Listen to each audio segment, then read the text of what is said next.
me say this about the young man, Bo, in Birmingham, Alabama. And I want everybody to say this. I want everybody to listen to me right now. Because ain't nobody perfect. I'm running for governor of the great state of Alabama. I'm a preacher. I'm imperfect. I make mistakes. I make bad decisions. But guess what? When I learn from them, I become a better person. Is the live acting slow, y'all, before I continue? Because this is important. I want y'all to hear my side on this situation. Pamela Marshall, shut the hell up. Is it everything good before I continue, y'all? Is everything good? Lil Bo walks into his apartment, seen another man inside of his apartment with his 21-year-old girlfriend, who he loved so dearly. He went for what he knew. He went for his gun. He went for what he motherfucking knew. He went for his motherfucking gun. And he did what he had to do. Now, let me say this right here. Y'all holier than thou muckers on here that always want to throw up God in the Bible and talk about, oh, he should have thought different. He should have took another step of the way. He should have did this. He should have did that. You don't know what goes on in a person's mind in a moment. Am I lying, Z? Am I lying? You don't know what's going on through a person's mind, in a person's mind at that moment. And they don't know how they'll react. And they don't know how they'll react. If I'm walking into my place where I pay my mother bills at, where I over there paying the water, the gas, the light bills, and I'm doing my job, and I'm supporting my girlfriend, and I walk inside of my house, and I see another man in my house laid up with my woman, I'm going to do the same damn thing. I'm going to do the same damn thing. I don't know what my mind would react to at that moment. You know what I'm saying? So you all can't judge. Don't worry about the pastor language. Shanisa, some situations are cussable, and this is a cussable situation. So if I cuss y'all ass out, and if I cuss right now, like it or not, kiss my ass and call it sweets. But none of you don't know what you'll do. Some of you women, you get on there talking, hollering, and holding around. When y'all out there screwing a man that can 5, 10, 15 different women all around the city of Birmingham and making you look embarrassing. Y'all ain't got nothing. Y'all don't have nothing good to say about nothing. When y'all with a man that fuck the whole city, y'all got community dick at the house, and you worrying about Lil Bo when you sleeping with community dick. Man, mother fuck you. I'm standing up for this brother. I'm standing up for the freedom, and I'm calling for the freedom and release of this brother by all means necessary, because it was his house. He stood his ground. He don't know if this was a threat in his house or not. You feel me, bro? At that moment, you don't know. I ain't asking questions. You see what I'm saying? If you walk into your house and you married 15 years and you see me in your house and you know me and your wife ain't got no type of connection, look, you going for what you know. This is somebody I love, and he'll go a 40-year-old man up on my 21-year-old girlfriend. Oh, yeah. And then they want to talk Bible so much. The Bible said, y'all Bible that y'all read, said if you play with marriage, you'll get burned. That's the Bible now. So how many times he been sleeping around with his wife with young girls? You get what I'm saying? Yeah. You owe responsibility to your wife when you made a covenant with your God and your wife that guess what? You with her better or worse. You ain't going to commit adultery. When that lady commit adultery with that man in the Bible and they brought that woman to Jesus, them folks are ready to stone that lady. Because they said according to the Mosaic law, if you commit adultery, you're supposed to be what? You're supposed to get the stone. But Jesus said, you without sin cast away the first stone. So y'all can't be casting those stones on the young brother because he reacted off of impulse and how most of y'all would have reacted. Yep. And in the state of Alabama, they got something called a passion crime. Passion crime. Yeah. And that stuff is real. That's real. That stuff is real. Yeah. If you in love, love will make you do some crazy things. Though I'm getting some cover-ups now. Yeah. You know what I'm saying? Because love made me get these tattoos. Yeah. But guess what? I'm getting them out now because I'm single. And I ain't never doing it again. Okay, let's get straight to the point. Let's talk about an update on this sad news about the whole situation that happened in Birmingham, Alabama.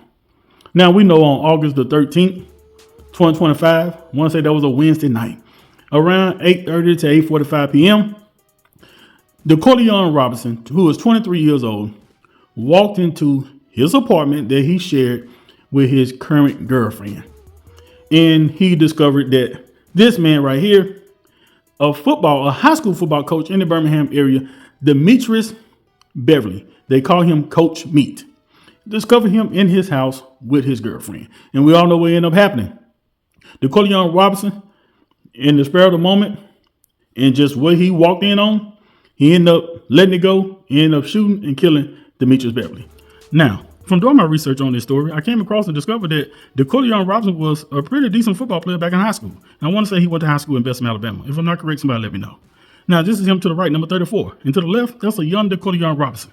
You know, these days, we got to, as the older generation, we got to figure out a way to make sure that we keep, the younger generation on track. Make sure we keep them focused. We had that growing up, and we got to make sure we're providing that and pouring that into them, and keep them on the right track as well. Because a lot of these kids are smart, talented, athletic, have so much career goals that they can do and achieve and obtain, but sometimes, they lose their way. But that's him right there. Also, he posts on his page being humble. So he really was into football. Ain't no telling what he could have been. Now, at some point after graduating, he fell in love, or probably, while he was in high school. This may have been a high school sweetheart. I don't know. But he ended up, having a relationship with this lady that, from what I can tell, he was in love with her. The stuff that his family and people have been posting, he really loved this woman. In his eyes, it probably was his forever, longevity. But they had a rough patch in their relationship at some point. According to her family, they call him Bo, but Keshaun Robinson, look, Bo, her family say that he cheated.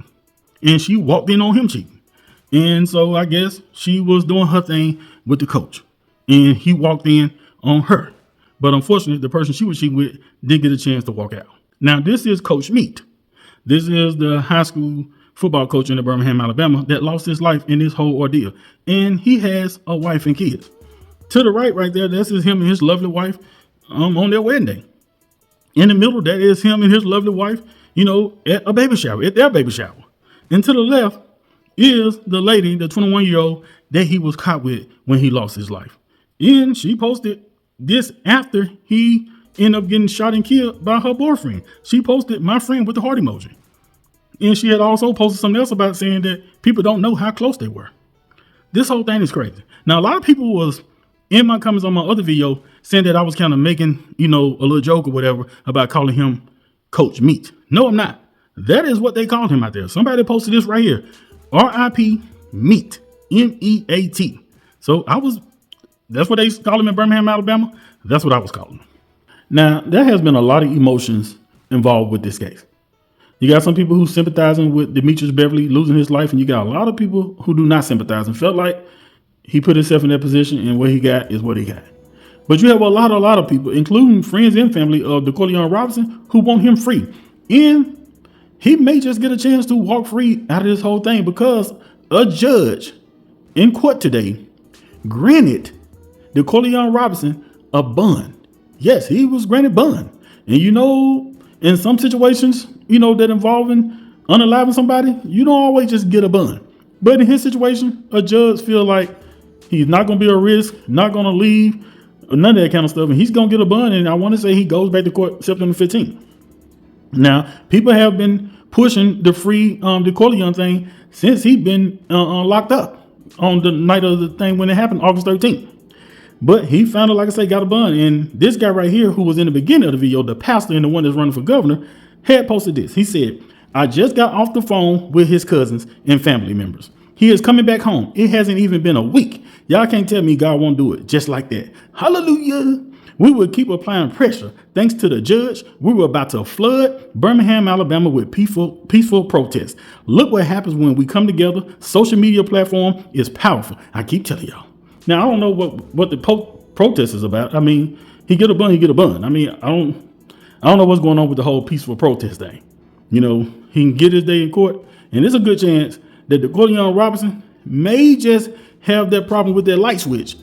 But the whole crime of it, hey, you done seen it before. Some people get away scot-free in these situations because in Alabama, they have that law considered a crime of passion. And if it falls within the guidelines of that, then Keshaun Robinson may get a second chance to get back out here on the streets and just go live his life and do what he need to do and keep going forward. Family members and everybody, of course, after the decision by the judge to grant him bond, of course, posting about it. We did that. God's grace. Nobody but God. So he got a lot of support of people. And, you know, despite what happened to him and all this, he needs that support right now. He needs that support. Demetrice Beverly, Coach Meat's wife, she needs that support. Their family needs that support. Everybody needs support right now because this is a messed up situation that just ended badly and it could have been preventable. Now, Coach Meat, like I say, he was a married man, had a wife and all of that, you know, but people make mistakes and people have imperfections. But here's the thing. The Keshaun Robinson did not just get a bond just strictly off the judge. Despite Demetrice Beverly being caught with another woman, his wife, according to what I'm hearing in reports, his wife and daddy allegedly was in the courtroom and agreed, according to the news right here, WBRC, Robinson received a $150,000 bond for the M charge and a $15,000 bond for the weapon charge. Before the Niles Law hearing, Beverly's family told the court they agreed with Robinson being granted bond. So his wife was in the courtroom. Coach Meat's wife was in the courtroom. And I want to say they say his dad was in the courtroom. It's right here in black and white. They agreed for the man to get bond. I know a lot of people saying the wife don't even need to play in the funeral. She wouldn't be doing nothing if they was in her shoes because of how she discovered her husband lost his life. This whole situation is just a mess. Now, the Keshaun Robinson family, because he didn't got bond and even just leading up to this whole thing, of course, you've been having a lot of people want to donate for his lawyer fees. His family right here, a cousin or a family or friend, posted about the outpour support they've been receiving of people wanting to donate, and they do have a GoFundMe for the Keshaun Robinson. This is it right here. Help the Keshaun Robinson get fair representation. They had a goal, I want to say a $3,000, but you know, the more you reach it, keep going. So now they have a goal of $8,000. And the last time I checked, it's probably more than that now. It was at $4,843. Now, I don't know what kind of lawyer they getting. And this is not no joke, but I don't know what lawyer you getting, but let's get that goal up a little bit more if you want fair representation. You're going to need double digits for a good representation for a lawyer. $8,000 or whatever, that's a small amount of money for a good lawyer. And especially we talking about Birmingham, Alabama, and want to get a fair situation to make sure he get his just due. Like I said, this whole situation is a mess. It could have been avoided, but let's be honest, people. This ain't Coach Meat is not the only one who'd have been in this position. It's some of the people watching this video. It's some people at home reading about this story. There's another man at home somewhere doing the same exact thing. You just ain't got caught. But you're doing it too. Maybe this story can be a lesson to say, hey, let me get it together. But y'all get in the comments, tell what y'all think. Don't forget to subscribe to the channel, like and share my video. I'm Gertie Mac. Holla.